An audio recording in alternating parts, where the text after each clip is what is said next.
Hi there, how you doing? Today we're going to talk about emotional wellness. So if you open up your slides to the first slide, we're going to talk about the definition and description of emotional wellness. Emotional wellness consists of being able to recognize your own feelings as well as the feelings of other people. That requires a lot of introspection and a lot of the ability to listen and to be able to read people's nonverbal communication. It also entails accepting the fact that that people experience a wide variety of emotions. That's a normal part of living. And that everybody has their own individual abilities to deal with those emotions and limitations to dealing with those emotions. And many times we have expectations of the people around us that they may or may not meet, and we need to be able to manage our emotions around that. Finally, emotional wellness has to do with controlling or coping with your personal feelings and knowing when and how to seek help. We know that we need help when we can no longer cope and get through the day and function throughout the day. So just to get an idea of where you're at, I'd like for you to take a minute and fill out the general well-being scale online, and I included a link in your outline. And you can go ahead and finish that now and pause me and turn me back on when you're done. Hi there, welcome back. Emotionally well people, slide 2, have a lot of characteristics that are similar with one another. A typical emotionally well, joyful person will be content in all circumstances. They'll be able to deal with the curveballs that life throws them. Through all of it, they'll have a zest for living, for trying new things, for exploring different things in their life, not just kind of doing the same thing over and over again, but they continually are curious and want to explore and experience life. They typically will laugh a lot. They'll deal with stress well and bounce back from adversity fairly quickly. They're flexible to the circumstances that come up in their life, and they're willing to learn new things and adapt to change as it comes along. This is a very necessary characteristic to have. We are living about twice as long as our ancestors did about 150 years ago. So we need to be able to adapt to our environment. We need to be able to adapt at work. We need to be able to be flexible when perhaps our family life or our children's lives aren't exactly what we had expected. I had a friend, for example, who was she was a very successful teacher. She was into consulting and education, and she had a son that was born who had autism. And so she has since adapted her life and stayed home with her child and has had to learn how to be his champion in all situations. She's learned everything there is to know about autism. She's a champion for Special Olympics. So she's really adapted well to the, unexpected things that have occurred in her life. People who are joyful also have a good balance of work and play, of rest and activity. They don't get completely, worn out and exhausted because they push themselves as far as their activity goes, and they push themselves at work too hard and end up getting sick or whatever.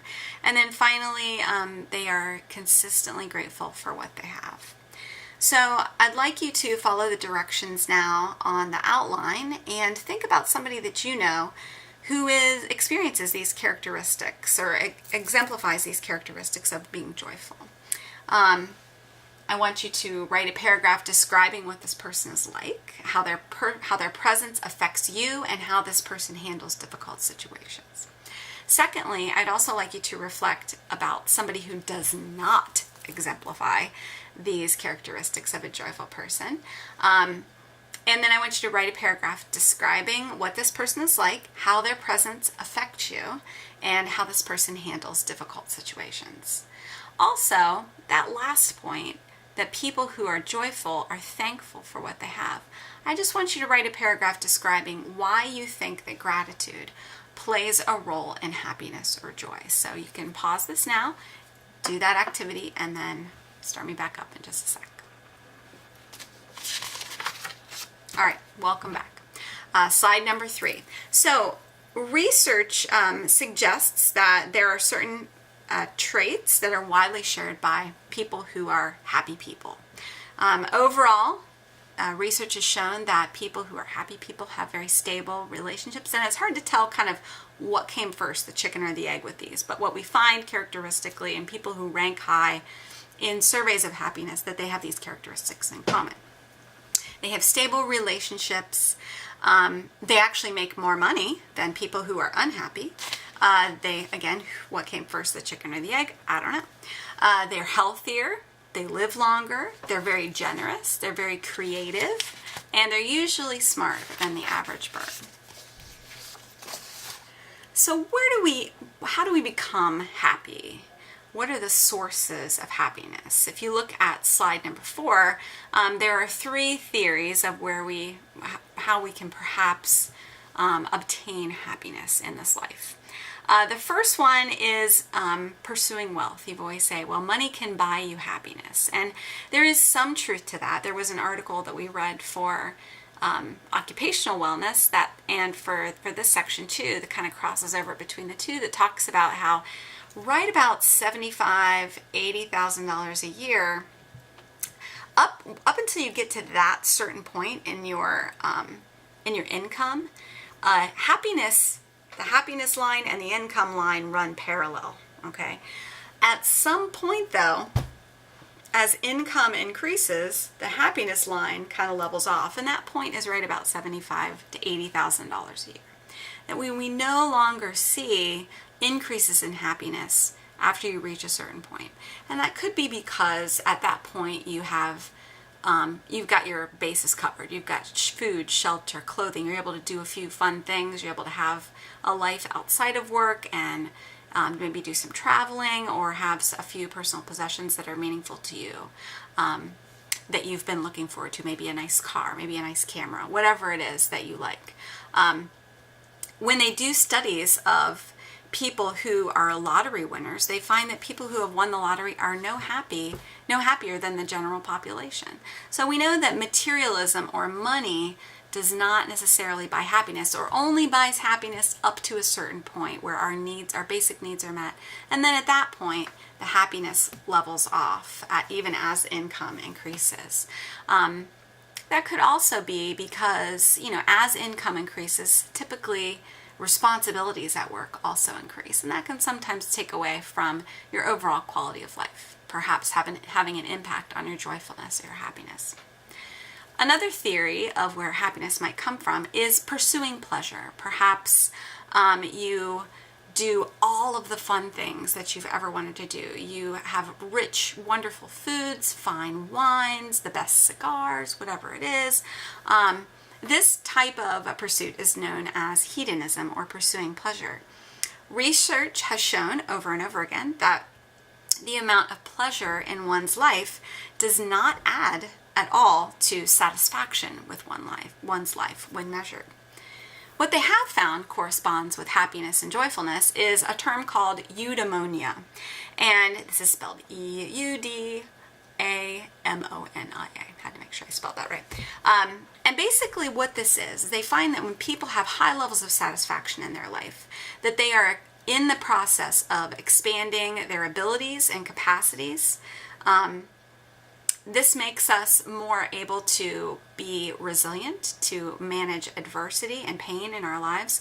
We're all going to face adversity in our lives, but when we build up our skills, when we build up our social networks and our support systems and our coping mechanisms, we can face those circumstances and in turn experience authentic happiness, which sounds really wonderful, doesn't it? So for a moment, I'd like for you to take a little bit of time and reflect on what truly makes you happy.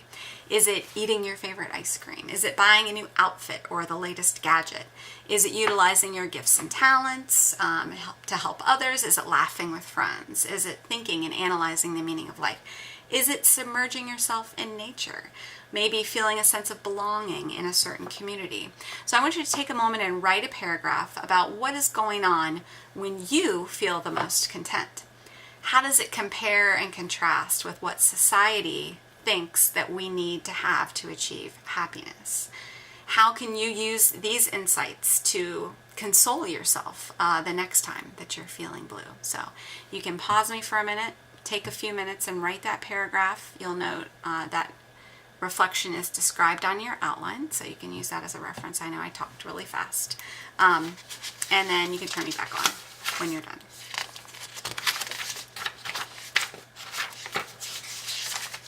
All right, slide 5 talks about other concepts related to happiness, and I've touched on a few of these. One of them is resilience. Resilience is learning how to balance your emotions in the face of adversity. This is a skill that children usually learn early on in life, and it is one of the greatest predictors of success in children as they get older. You can have super intelligent kids, but if those kids don't know how to cope with life, they're typically not going to find the same level of success as maybe a moderately intelligent kid who can really be flexible and bounce back and respond to the demands of the environment with an even-keeled emotional response. So it's important to teach kids social skills, to learn social skills at an early age, to spend as much time, socializing with other people as you can. Social networks are a huge safeguard and a huge part of having resilience in life and knowing how to build social network, knowing how to build true social networks, not necessarily electronic social networks, but knowing how to build networks in your environment, in the workplace, in school, knowing how to connect with other people and build those networks so that you have support when bad things happen is a very important part of being resilient. Another part is keeping your problems in perspective. Sometimes our problems seem like they are going to last forever. They seem like they're going to invade every single part of our lives or affect every single part of our lives. And sometimes we can really get caught up in focusing more on the problem and less about the solution. So we need to engage in conversations and activities that help us to put problems in perspective. We also need to learn to develop compassion and empathy for those around us as well. And these are all key parts of being resilient. Secondly, we need to learn to show gratitude. And you'll notice that one of the assignments outlined in your syllabus is to watch a TED Talks. I forget what it's called. Talks about being, oh, here it is.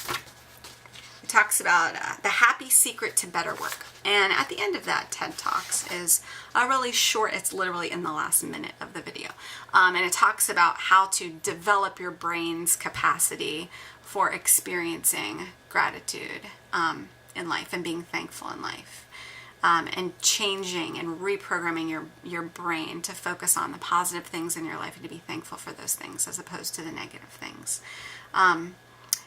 Ways of expressing gratitude include keeping a daily journal of things that are going on in your life that are positive experiences you may have had, writing letters, even shooting an email off or a text off to somebody in your social network that you appreciate is an important part of showing gratitude. Just telling them thanks. Thank you for doing this. I really appreciate it. Making that a daily habit can reprogram our brains and help us to be thankful for the things that we have going on in our lives. And also help us to focus on the positive as opposed to the negative so that we don't get into a rut in our way of thinking and so that rut doesn't cause us to, snowball emotionally into a bad place.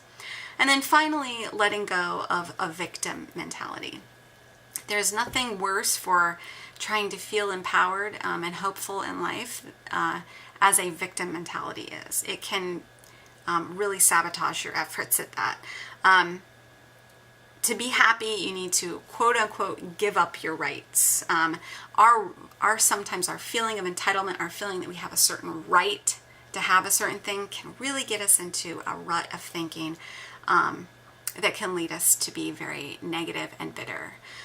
So the minute you give up your rights, the happier you're going to be. And those rights include the right to be treated well. We might get so angry and so mad that we were treated a certain way. But that's really kind of a counterproductive place to stay in. We can set boundaries in our lives. We can no longer hang out with people who treat us poorly. But it doesn't do us any good to become angry and bitter because we are not treated well, especially when it's in a relationship that we have some control over creating distance with in our lives. The right to be happy. Nobody said that we as human beings have the right to be happy. We can try to be happy, we can try to be content with our circumstances, but you don't have a right to have everything that you ever wanted. And when we hold on to that really tightly, we can have difficulty adjusting to the circumstances in our lives. And finally, that life is supposed to be fair. I have to tell my kids this all the time. When my husband was a kid, he and his brothers would put 2 cups next to each other, and they would fill up the chocolate milk to the exact same level in each cup with the assumption that it was always had to be fair. And their mom would always say, life is not fair, life is not fair. And the fact is, life is